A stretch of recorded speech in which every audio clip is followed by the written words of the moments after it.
Hello everyone, this is Leo Hyros, and today I'm gonna do my presentation about one of the best animations of all time, Castle in the Sky. The animation movie Castle in the Sky was produced by Studio Ghibli in 1968. Studio Ghibli is an animation studio founded by Tokuma Bookstore when Castle in the Sky was produced after the success of Nausicaa and the Valley of the Wind. Since then, it has mainly produced animated theater films directed by Hayao Miyazaki and Isao Takahata. The name Ghibli refers to a hot air blowing in the Sahara Desert. During the World War II, Italian military reconnaissance planes used it as their names, and Miyazaki, an airplane fan, knew this and named it a studio. The intention was to create a sensation in the Japanese animation world. Hayao Miyazaki is Japan's leading animation film director. He founded Studio Ghibli and created many animations, including Castle in the Sky and Spirited Away. He is also involved in many other animation works and is indispensable to the history of Japanese anime. One of the characteristics of his works is that adults can also enjoy movies, which are primarily designed for children. And one of his masterpieces is the movie I'm going to explain, Castle in the Sky. And here's the background information about Castle in the Sky. Castle in the Sky is a timeless story of courage and friendship, with stunning animation from acclaimed Academy Award-winning director Hayao Miyazaki. Young orphan Shita and her kidnapper Miska are flying to the military prison when their plane is attacked by the gang of air pirates led by Dola.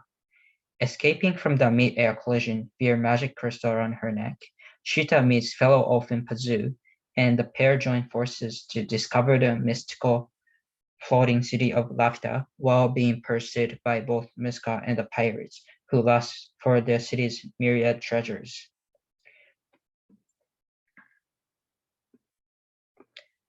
So my thesis statement is, although the movie Castle in the Sky, directed by Hayao Miyazaki, appears to be an adventurous movie for kids, it contains a deeper theme against nuclear weapons. We're going to go through how Castle in the Sky is criticizing nuclear power, focusing on the major aspect of the movie. And the analysis of the levitation stone is vital to prove this theory. So first, we're going to go through the levitation stone. So what is levitation stone? The levitation stone is a crystal, 5 centimeter crystal, which is made in Lapta, the ancient super scientific civilization. This stone has properties that cannot be reproduced in modern science.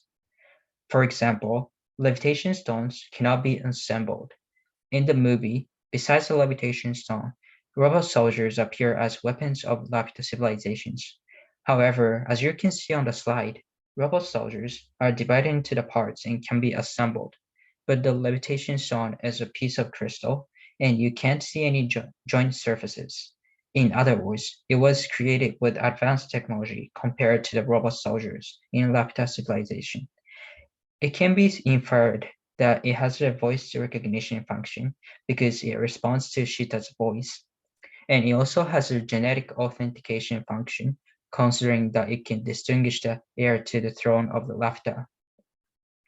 So what is so important about this little stone is that this levitation stone is a metaphor for nuclear energy. How is a levitation stone a metaphor of the nuclear? Considering these four features, we can assume that the levitation stone is a metaphor of the nuclear. It promotes growth of the plants. It sustains Shita's body. Uncle Palm mentions the levitation stones and it emits a blue light. In the last scene of the movie, as Lapita disappears into the sky, you can see that the entire Lapita is covered with the trees. So why do trees grow so well near the levitation stone? This is because radioactivity promotes plant growth. The original concept is coming from Osamu Tezuka's manga, Firebird. In the manga, the isotope farm was introduced, and it is an agriculture method studied around 1960 that emit radiation in the center of the field to promote plant growth. Due to the scattered radiation, trees grew rapidly near the levitation stone, and that is why Lapita is covered by the trees. And the most noteworthy feature about this stone is anti-gravitational energy. When Shita falls from the sky at the beginning of the movie, Shita's body is suspended in the air by the levitation stone. If Shita weighs 40 kilograms and falls from 1,000 meters above, 41 million joules of energy will be needed to neutralize the downward force acting on her body. And there is no way to obtain that much energy from a 5 centimeter stone unless there is a nuclear reaction going on inside of the stone. Moreover, the levitation stones themselves emit energy, but they evaporate quickly.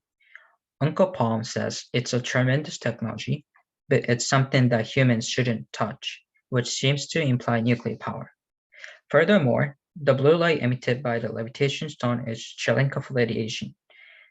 In the nuclear power plant, the particles from the nuclear materials are emitted at a rate faster than light, but nothing in our world is faster than light, so it slows down to the speed of light. At the moment of deceleration, the energy generated by slowing down is emitted as blue light. That blue light is called Cherenkov light or Cherenkov radiation. This Cherenkov light is also seen in the movie Godzilla. Godzilla's back shines because of the Cherenkov radiation. Godzilla's nuclear reaction is so intense that it emits Cherenkov light in its body when Godzilla ignites. If you consider these aspects, we can easily assume that levitation stone is a metaphor of the nuclear. Now, let's take a look at how this movie criticizes nuclear power by considering the levitation stone as a metaphor of the nuclear. First of all, there is a criticism in the scene where Shita and Pazu look at Lapita disappearing into the sky with satisfactory expressions on their faces. No longer getting involved in Lapita or the levitation stone, which has tremendous scientific power that should not be touched by anyone, suggests that nuclear power should be withdrawn. In the movie, Shita introduces a poem that it says, "Pass the winter with the seas, sing in the spring with the birds." This calls for coexistence with the nature rather than relying on science of nuclear energy. She also says, "Your weapons may be powerful, your pitiful robots can be numerous, but you can't survive away from the Earth to Muska." She describes the necessity of the nature here as well. Uncle Palm says levitation stones are too strong and asks Shita to put them away. This is a message that we need to stay away from nuclear power, something that can cause terrible disaster and that mankind cannot control. Through these scenes, Hayao Miyazaki is censuring nuclear powers. Japan has an inextricable relationship with nuclear. Japan is the only country in the world that has experienced atomic bombings. In World War II, the United States, which was confronting Japan, bombed Hiroshima and Nagasaki in 1945. Furthermore, since the early 1970s, demand for nuclear power has increased dramatically around the world, and Japan has followed suit in introducing nuclear power plants. So why did Hayao Miyazaki criticize nuclear power through the movie?